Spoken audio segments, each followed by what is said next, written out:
இயேசு கிறிஸ்துவின் நாமத்தினாலே எங்கும் நிறைந்தவர் ஒளித்தின் சார்பாக வாழ்த்துக்களை தெரிவித்துக் கொள்கிறேன். இந்த காலவெளியிலும் கூட கர்த்தருடைய வார்த்தையிலிருந்து நாம் சில விஷயங்கள் தியானிக்கப் போகிறோம். இன்றைக்கு செய்தியினுடைய தலைப்பு என்னவென்று சொன்னால், பலன் குறையாத அனுபவம் என்கிற தலைப்பிலே நாம் பார்க்க போகிறோம். அது என்ன பலன் குறையாத அனுபவம் சொல்லி பார்க்கும்போது, வலிமை குறையாத நிலை அப்படிங்கிறது அர்த்தம். இதுக்கு ஆதாரமாக எடுத்துக்கொண்ட வேத வசனம் உபாகமம் எழுதின புஸ்தகம் 34ஆம் அதிகாரத்தில் 7ஆம் வசனத்தை நாம் தியானிக்க போகிறோம். அப்போ அந்த வசனம் என்ன போட்டிருக்கிறது வாசிப்போம். மோசே மரிக்கிற போது 120 வயதாக இருந்தான். அவன் கண் இருளடையவும் இல்லை, அவன் பலன் குறையவும் இல்லை. இதுதான் வசனம். அப்போ பலன் குறையாத அனுபவம்ங்கிற தலைப்பில் பார்க்குற நாம வலிமை குறையாத நிலைன்னு அர்த்தத்தையும் பார்த்தோம். அப்போ இந்த அனுபவம் ஒவ்வொரு மனுஷனுடைய வாழ்க்கையிலையும் ஒவ்வொரு மனுஷனுடைய வாழ்க்கையும் தேவைப்படுகிறதா இருக்கிறது.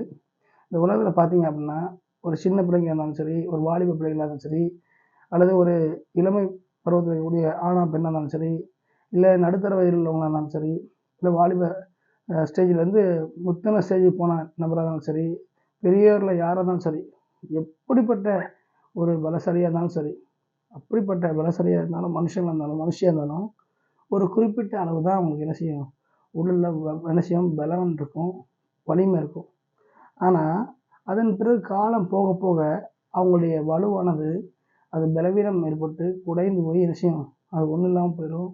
முன்பு மாதிரி என்னால் செய்ய முடியல, முன்பு மாதிரி வேலை செய்ய முடியல, முன்பு மாதிரி நடக்க முடியல, முன்பு மாதிரி எந்த காட்சியும் உற்சாகமாக செய்ய முடியல, சுறுசுறுப்பாக நடக்க முடியும்னு சொல்லி சொல்ல ஆரம்பிப்பாங்க. அதை நம்ம கூட பார்த்துக்கலாம், காதில் கேட்டுக்கலாம். இது உலகத்தில் இருக்கக்கூடிய நிலை.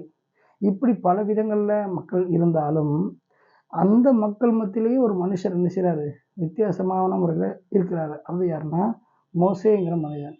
இந்த மோசே என்கிற மனிதன் தேவனால் பயன்படுத்தப்பட்டு, தேவனால் அழைக்கப்பட்டு, தேவனால் பிரதிஷ்டை செய்யப்பட்ட மனுஷனாக இருக்கிறாரு, தீர்க்கதரிசியாக இருக்கிறாரு.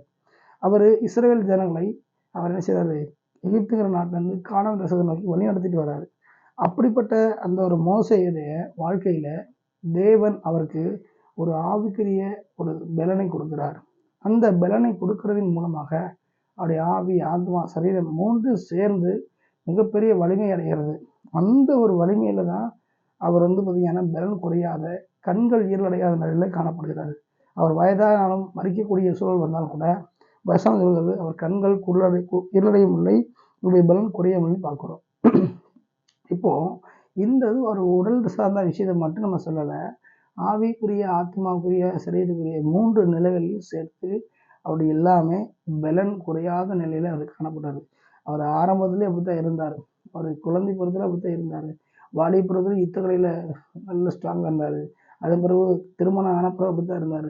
ஒரு ஜனங்களை வழிநடத்தும் போது அப்படித்தான் இருந்தார். கடைசியில் ஒரு முதிர்ந்த நிலைமையிலையும் அந்த பலன் என்பது குறையாத நிலையில் இருக்குது. காரணம் என்னென்னு சொன்னால், அவர் தேவனுடைய பலனை, ஆண்டவரின் பலனை பெற்றவராக இருந்தார்.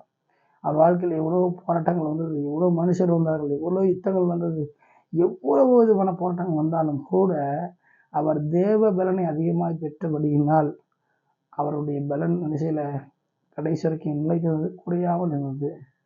இதை கேட்டுக்கொடுக்கிற ஒவ்வொரு தேவ பிள்ளைகளும், வாலிப சகோதர சகோதரிகளும், தேவ ஜனங்கள் சேர்ந்து ஒரு விஷயம் ஒன்று சொன்னால், இந்த உலகத்தில் நம்ம பலவிதமான உணவுகளை உட்கொண்டு சத்துக்காக பல விதமான காரியங்களை சாப்பிடலாம், பல விதமான ட்ரீட்மெண்ட் எடுக்கலாம், பல விதமான காரியங்களை நாம் நடப்பித்து கொண்டிருக்கலாம். ஆனாலும் நம் வாழ்க்கையிலே ஆவிக்குரிய, ஆத்மாக்குரிய, சரீரத்துக்குரிய எல்லா காரியத்தையும் சேர்த்து பலன் குறையாத நிலை வேண்டும் என்று சொன்னால், தேவ பலனை மோசே பெற்றது போல நாம் பெற்றுக்கொள்ள வேண்டும். அவரை எப்படி பெற்றுக்கொண்டார்னா, தனித்து உறவாடினார். ஜனங்களை வழிநடத்தி முடித்த பிறகு எல்லாரும் அவங்க சோர்ந்து போய் தூங்கக்கூடிய சூழல் வந்த பிறகு கூட அவர் கண் விழித்து தேவ சமூகத்தில் மலையின் மேலே ஏறி அவர் பல மணி நேரங்கள், பல நாட்களாக அவர் தண்ணீர் குடியாமல், தேவ சமூகத்தில் அப்பம் புசிக்காமல் தன்னையே அர்ப்பணித்து இருந்த அந்த நிலைதான் இவ்வளோ பெரிய பலனை கொடுக்க ஆரம்பித்தது. அப்போ தேவ பலனை பெற்றுக்கொள்ளணும் சும்மா கிடையாது. அர்ப்பணம் செய்ய வேண்டும், தியாகம் பண்ண வேண்டும், வைராக்கியம் இருக்க வேண்டும். அப்படிப்பட்ட செயல்பாடுகள்லாம் மோசையோட வாழ்க்கையில் இருந்ததுனால தான் பலன் குறையாத அனுபவம் இருந்தது. அது வலிமை குறையாத நிலைன்னு சொல்லி பார்க்குறோம். அப்போது அப்படிப்பட்ட அனுபவம் இருக்கும்போது தான் அவர் வயது முதிர்ந்தனாலும் உடல் ரீதியாகவும் வலிமை குறையலை, ஆன்ம ரீதியாகவும் குறையலை, ஆவி ரீதியாகவும் குறையலை. அப்போது நம்ம வாழ்க்கையில் இன்றைக்கி நம்ம ஒரு குறிப்பிட்ட ஸ்டேஜ் தான் என்ன செய்யணும், பலனாக காணப்படுறோம், அது மாதிரி குறைஞ்சி போகிறோம். ஆனால் நம்ம அப்படி இருக்கக்கூடாது. இந்த கடைசி நாட்களில் வாழ்ந்து கொடுக்குறோம். நாம் மோசையை போல என்ன செய்யணும்? தேவனுடைய பலனை பெற்றவர்களாக, தேவனோடு செலவு பண்ணுறவர்களாக, வைராக்கியம் உள்ளவர்களாக, விழித்திருந்து தேவ சமூகத்தில் காத்திருக்கிறவர்களாக, தியாகம் செய்கிறவர்களாக நம்மை ஈடுபடுத்தும் பொழுது தான் இந்த பலன் குறையாத அனுபவத்தை தேவன் நம்ம வாழ்க்கையில் கொடுக்க முடியும். அது ஊழியமாக இருந்தாலும் சரி, ஒரு வேலையாக இருந்தாலும் சரி, கல்வி படிக்கக்கூடிய விஷயமாலும் சரி, ஒரு பிஸ்னஸ் விஷயமும் சரி, தேவ பலன் இல்லைன்னா அது வேஸ்ட். தேவ பலன் இல்லைன்னா அது ஒன்றுமே இல்லை. ஒரு தேவனை சார்ந்து தேவனுக்கு அதிகமாக நேரத்தை செலவு பண்ணி தேவ பலனை பெற்றுக்கொண்டு பலன் குறையாதபடிக்கு நம்மை நாம் கவனிக்க வேண்டும், பார்த்து கொள்ள வேண்டும். எனவே இந்த செய்தி கேட்டுக்கொள்கிற ஒவ்வொரு தேவ பிள்ளைகளும் வாழ்க்கையிலேயும் ஊழியத்திலேயும் கல்வி துறையிலையும் மற்ற எல்லா கலைகளும் பலன் குறையாது இருக்க வேண்டும் என்று சொன்னால் மோசை போல அதிகமாய் அர்ப்பணிப்போடு, வைராக்கியத்தோடு, தியாகத்தோடு தேவ சமூகத்தை அதிகமாக தேடி நாடும் பொழுது அந்த பலன் குறையாத அனுபவத்தை கொடுப்பார். தொடர்ந்து அந்த பலனை பெற்றுக்கொண்டு நீங்கள் ஒவ்வொருவரும் உங்கள் வாழ்க்கையில் முன்னேறி வர வேண்டும் என்று எங்கும் நிறைந்த ஊழியங்கள் உங்களை வாழ்த்துகிறது. ஆமென்.